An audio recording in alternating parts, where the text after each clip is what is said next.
Hello, everybody, and welcome to episode 3 of the Ask Ryu show. I had a very good weekend, a little bit of an extended weekend, seeing as how it's almost the end of the week already, but I enjoyed the iBuy Cup.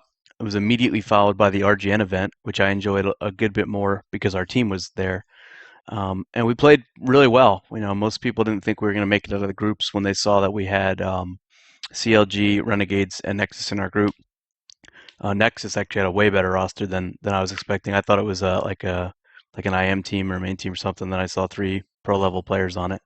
So anyway, we played really well in groups. We beat Nexus. We handedly beat CLG, which is the big upset I don't think many people saw coming. We've really struggled against them in the past, but if you saw the previous episode, um, or previous episodes, I mentioned that I felt like we were starting to make progress against those tier 1 teams, and we were able to put together a really impressive performance on cash. I think it was like a 16-8 or 16-9, something along those lines. And we actually eliminated them from groups.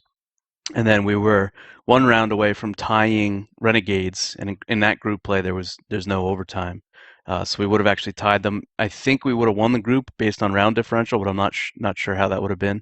And we had a 4v2, which we threw super hard in that match against Renegades on Inferno, which was the last round. So we really should have tied that. Still, obviously, got a lot of room to improve, but was really happy with how we played day 1. Day 2, we lost to LG in the upper bracket, and they put us against Method in the lower bracket. We were able to beat Method 2-0. Played pretty well in that. First map was a little bit closer than it should have been. We keep kind of making the same mistakes, which is some stuff we'll work on when the team gets back. But overall, it was a really good event for us. I think we finished 5th. And the teams that finished ahead of us were like LG, C9, Liquid, Renegades. I mean, it was like it's a pretty impressive list of the teams that finished ahead of us. So can't be too disappointed with that. Um, we're still making progress and we're still getting better. So it's a good thing. For this episode, I am a little tired because I was trying to stay up for the finals last night and was not able to. I actually got right up to the final, which ended up essentially being a BO1. Cloud9 had a 1 map advantage, won the first map, and that was the end of it. So I'm just going to jump into the questions. There will probably only be a handful of them in this episode. We'll just jump into it. So this question came in on Twitter from Josh. How far could a Cloud9 team with negative Sean plus Swagger plus Get Right go? I actually think a team minus Sean plus Swag plus Get Right plus some other amazing player that would play that kind of lurker role would be an exceptional team, so long as Sean is still involved. I think what we saw this weekend was Swag played really great the first couple days, or the first couple matches, excuse me, and then was a little bit inconsistent. And Cloud9 was kind of like we would dominate or we would not dominate, and it would be too close, and we might actually lose. They almost got eliminated by Games Academy in a BO3, and it was a little bit of a mixed bag at times. And I think because they didn't have Sean, they don't have that kind of consistency. They don't have the preparer, the guy that's organizing all the things that they're doing. I think that's why we saw a little bit of that inconsistency. So as long as Sean's still involved, probably as a coach, I think if Swag were to play for him or if Get Right were to play for him in game, and then Sean could coach and still call, I think that team could go very far, much farther than I think a lot of people would expect. Only because Sean doesn't bring the most firepower into the server, but somebody like a Swag or a Get Right, they would.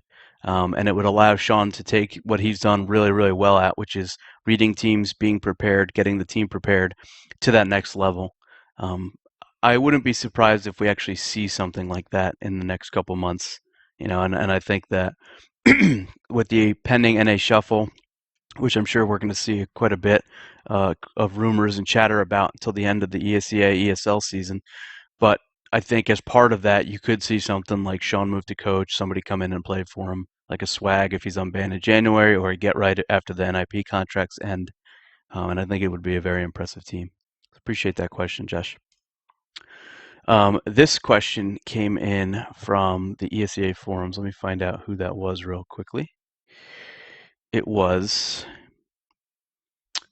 Kilroy. And this is a question I actually get more than you'd think. It's a pretty frequent question. When is the next RyuLAN? When is the next LAN that I'm personally going to be hosting under my own name? The answer to that is I don't know. I don't know that there's a need for it right now.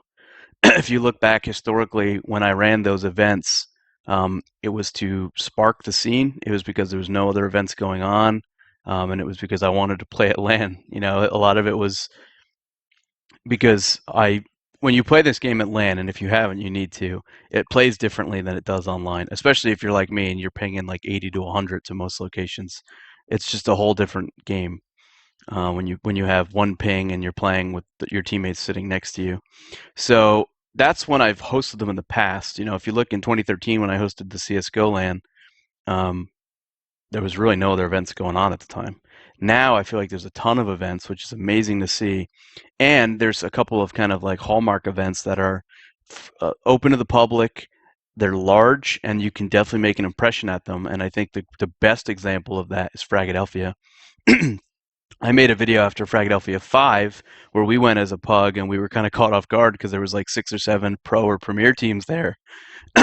And we were like 2 or 3 of our regular members. Then we had a couple add-ins. Like we played it as a pug, expecting like, all right, we're gonna go. We'll probably finish really well, not expecting to run into some teams that have been practicing for the event. Then I think you saw at Fragadelphia 6, we showed up as a team. A bunch of other great teams showed up, and it was really intense. And I think that's the event that's kind of replaced mine. Like I don't feel there's a need for me to host one because Fragadelphia is doing it. That being said, I have been asked very recently by someone fairly notable in the community if I want to be involved of organizing an event that would take place in the South. I can't give too many details on it because I don't have a lot to give. So there's a chance you'll see me involved in some events. Uh, because I've organized them in the past, I think I bring a lot of experience to it. Um, Not so much on the production side, but just in running the event. The networking side is something I've done as a career. It's the technology piece of it. So you'll definitely see me involved with some other events, I would imagine, in the next year or two, just not probably under my own banner. And hopefully that answers your question. Appreciate that question, Kilroy. It is one I tend to get quite a bit. So the next question comes in from Ross on Twitter. He asks, what's the best way to get started in the competitive scene? Because he's got dreams of reaching high-level CSGO and doesn't really know where to start. Kind of gets intimidated when he sees all the players and the teams out there. I think this is one of those, I hate to give this answer, but it's one of those that you just have to do it. It's like if you've got a great idea, you need to execute on it. You just need to go with it. If you want to get into the CSGO competitive scene, get into the CSGO competitive scene. The barrier to entry is not much. I mean, in some leagues, it's free to start a team at the open level and to play. I think that's the best way to go about it. There's a lot more 10-mans that are occurring lately, with the ESEA client being kind of suited for that now. And you see the posts on the forums, get in on those, find a team, get on a team or start a team, and don't expect that team that you form is going to be the same team that you end up winning with. So you have to be ready to make some changes, because when you start at that low level, some people are going to come in like all hyped and ready to play, and then they're going to be like, I can't, I don't want to make practice 3 nights a week, which may be what you start out with. And you might have to find someone that does to replace that person.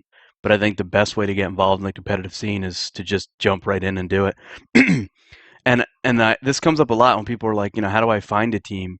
Sometimes you don't. Sometimes you start one yourself, but you can't be afraid to do that. You have to kind of jump in and just go all for it, the same way you would if somebody put your dream on the other side of an obstacle.